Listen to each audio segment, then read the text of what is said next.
It's 3:47 in the morning on a Monday, and the alarm hasn't gone off yet, but my eyes are already open. The room is still, that heavy kind of silence that feels less like peace and more like emptiness. My phone screen is dark on the nightstand, but I don't need to look at it. I know what's sitting in my inbox.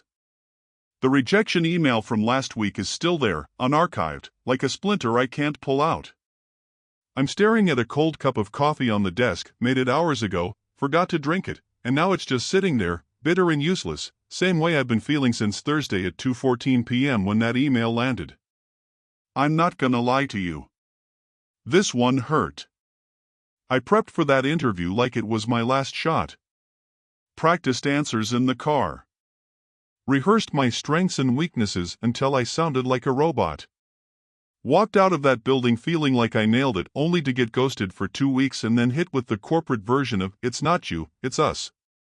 The kind of email that starts with "We regret to inform you" and ends with "We wish you the best in your future endeavors." Translation: don't call us, we'll call you, and we won't call you. I remember sitting in the parking lot afterward. Empty lot, middle of the afternoon, sun glaring off the windshield. Hands gripping the steering wheel so tight my knuckles went white. And I just sat there, engine off, listening to nothing, and whispered something I'm almost embarrassed to admit: God, are you even listening right now? Because it feels like every door I walk toward gets slammed in my face before I can even knock. POV, you're sitting there, and you're not crying, you're past crying. You're just empty. That's the gaslighting part of prolonged disappointment. It doesn't always scream. Sometimes it just sits next to you at 3:47 a.m. and stares at the wall with you. Dear friend, can I ask you something real? Are you walking into this new week carrying wounds from the last one? Maybe you're not dealing with a job rejection. Maybe it's a relationship that ended in a text message. Maybe it's a prayer you've been praying for 5 years and heaven still feels like it's on airplane mode. Maybe you've been smiling on the outside, showing up, making breakfast, answering emails, saying I'm fine when people ask, but inside, you're still replaying the moment the door closed. And you're wondering if you missed your chance. If you did something wrong. If this is just how it's gonna be from now on. Mirror moment right here. You're not the only one who's ever gripped a steering wheel in an empty parking lot and questioned everything. You're not the only one who's woken up before the alarm because disappointment doesn't respect sleep schedules. That heaviness you feel? It's not weakness. It's human. Here's where the story takes a turn, and I promise this isn't the part where I slap a Bible verse on it like a cheap bandage and tell you to just have more faith. That's Karen behavior, and we're not doing that. I'm talking about what actually happened that same evening after the parking lot meltdown. I'm sitting on the couch, scrolling mindlessly, probably watching some show I've already seen 3 times because I didn't have the emotional bandwidth for anything new. And my phone buzzes. It's a text from a friend, someone who had no idea about the interview, no idea about the rejection, no idea I was spiraling. The message just said, "Was praying for you today and felt like I should send this." Revelation 3 verse 8. Now, I've been in church long enough to know some verses, but I had to look that one up. And when I read it, I'm not exaggerating, something shifted. Not a lightning bolt. Not angels singing. Just a quiet, stubborn flicker of hope that I couldn't explain. The verse says, "I have set before you an open door, which no one is able to shut." Let that sink in for a second. Not "I might open a door." Not "I'll think about it." Not "here's a door, but watch out because Karen from HR can shut it." God says He has already set an open door before you, and here's the key: no one can shut it. Not the hiring manager. Not the economy. Not your past mistakes. Not your doubts at 3:47 in the morning. Not the enemy who's been whispering that you peaked 3 years ago and it's all downhill from here. Memorable truth, write this down somewhere: a door you can shut isn't the door God opened. If it closed, it wasn't yours. And if it's yours, no force on earth or in hell can close it. So here I am, Monday morning, still tired, still a little bruised, but I've decided something. I'm not letting last week's disappointment write this week's story. I'm not letting one email, one closed door, define what God is doing in my life. Because here's what I'm learning the hard way: delay is not denial. Silence is not absence. And a rejection letter is not a prophecy over your future. I don't know what door you've been staring at, the one that shut so loud it echoed through your whole life.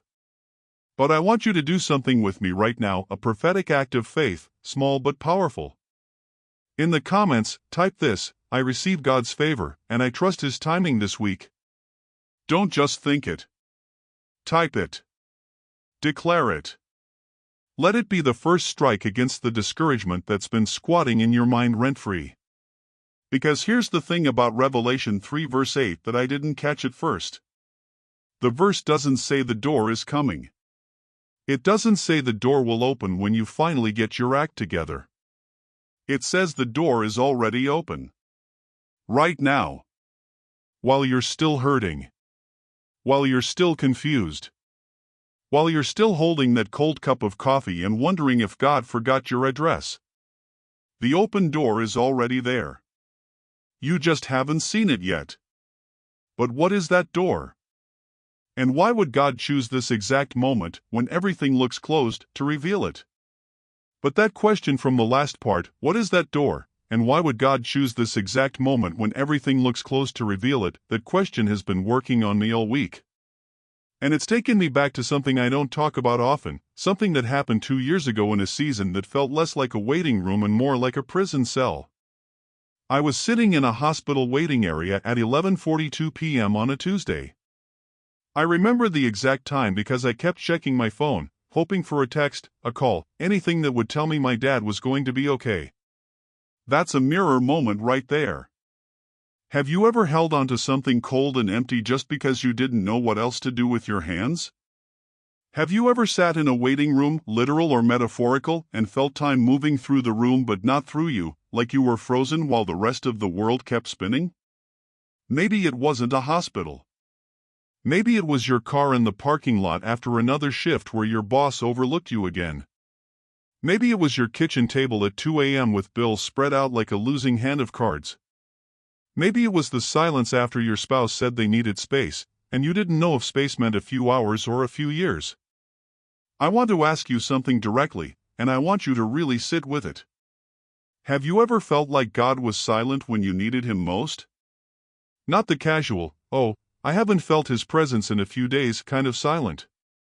I'm talking about the kind where you're praying and the words feel like they're hitting the ceiling and falling back down on your face.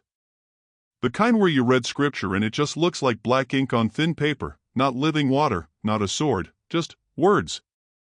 Have you ever wondered if your prayers were actually getting through, or if they were just bouncing around an empty room? I have. That night in the hospital, I prayed the kind of prayers you pray when you're out of eloquent phrases and theological precision. I just kept saying, "Please, God. Please. Please." Over and over, like a child who only knows one word. And the silence that came back was so heavy I could feel it in my chest. But here's what I learned in that season, and I'm not saying it came quickly or easily because it didn't. I learned it through tears, through sleepless nights, through moments of genuine doubt where I wasn't sure if I believed anything at all anymore. And the lesson was this: I used to think delay was punishment. I used to think that if God didn't answer immediately, it meant He was angry, or disappointed, or that I had somehow disqualified myself from His help. I thought waiting was a penalty box, a divine timeout for people who didn't get it right the first time. But delay is not punishment. And I can prove it. A few months after the hospital, after my dad had recovered, and he did recover, by the way, a story for another time, I was in a season of trying to rebuild my career. I had applied for a job that looked perfect. The salary was exactly what I needed. The location was ideal. The title was impressive. I prayed about it, felt a strange unease but ignored it because the spreadsheet said it made sense. I got the offer. I was about to sign the paperwork. And then, at the last minute, the offer was rescinded. Something about budget restructuring. I was devastated. I called my friend and said, I guess God doesn't want me to succeed. 3 months later, that company filed for bankruptcy. The entire department I would have joined was laid off with no severance. And I sat there in my living room, staring at the news on my screen, and I realized something that rearranged my entire understanding of how God works. That closed door wasn't rejection. It was protection disguised as disappointment. Memorable truth, and I need you to write this down somewhere or type it in the comments because it might save your sanity in your next season of waiting. A closed door is not a rejection, it's a redirection wrapped in protection. The doors God closes are not punishment. They are mercy you haven't understood yet. And this is where Psalm 5 verse 12 comes in, and I need you to hear this verse not as a nice religious quote but as a weapon against every lie that's been telling you God forgot you. It says, For you, O Lord, will bless the righteous, with favor you will surround him as with a shield. Now, let me break this down because the word favor has been so overused in Christian culture that it's almost lost its meaning. We think favor means getting what we want when we want it. We think favor is the promotion, the healing, the breakthrough that looks exactly like we imagined it. But the verse doesn't say favor gives you everything you ask for. It says favor surrounds you like a shield. And what does a shield do? A shield deflects things. A shield blocks things that are coming at you that you cannot see. Favor is not always the door that opens. Sometimes favor is the door that slams shut so hard it rattles your teeth, because on the other side of that door was something that would have destroyed you. That job offer that fell through? That was favor. The relationship that ended and left you gasping for air? That might have been favor too. The opportunity that went to someone else, the move that didn't happen, the plan that crumbled, what if those weren't failures but shields? What if God, in His mercy, was protecting you from a future you couldn't see but He could? I think about the pressure you might be facing right now. The financial pressure that makes you check your bank account 3 times a day hoping the numbers will change. The relationship that's hanging by a thread and you're not sure if you should keep holding on or let go. The career path that feels like a dead end. The dream you've been praying about for years that still hasn't materialized. What if the delay isn't denial? What if the silence isn't absence? What if the closed door isn't a locked prison but a shield wall? It's 4:07 in the morning and I'm not in my bed anymore. I'm on the floor. The carpet is that cheap apartment-grade stuff that holds every stain, and my knees are pressing into it hard enough that I'll feel it tomorrow. But I don't care about tomorrow right now. The only light in the room is the glow from my phone screen, face down so I can't see the notifications, and a small reading lamp clipped to the edge of my nightstand, angled down at the open pages of my Bible. I've been here before. You know this if you've been walking with me through this story. I've been the person staring at a dark ceiling at 3:47 in the morning, wondering if God forgot my address. I've been the person who got the job offer rescinded, who watched the thing I prayed for crumble in my hands, who sat in the parking lot outside the grocery store too exhausted to even go in and buy milk. I've been the person who whispered, I guess God doesn't want me to succeed, and actually meant it. But this is different. This morning, the tears are running down my face, but they're not the same tears. These aren't tears of defeat. These are tears of surrender. And there is a difference so massive I don't know if I can explain it, but I'm going to try. Surrender is not giving up. Surrender is finally letting go of the illusion that you were ever the one holding it all together in the first place. My finger is resting on Revelation chapter 3, verse 8. The pages are crinkled because I've been gripping them too hard, and one of my tears has landed right in the margin next to the verse. I read it out loud, but my voice is barely a whisper, the kind of whisper that comes from a place so deep it feels like your spirit is speaking instead of your throat. I know your works. See, I have set before you an open door, and no one can shut it. And then I flip back to Psalm 5, verse 12, the verse we've been carrying together through this whole journey.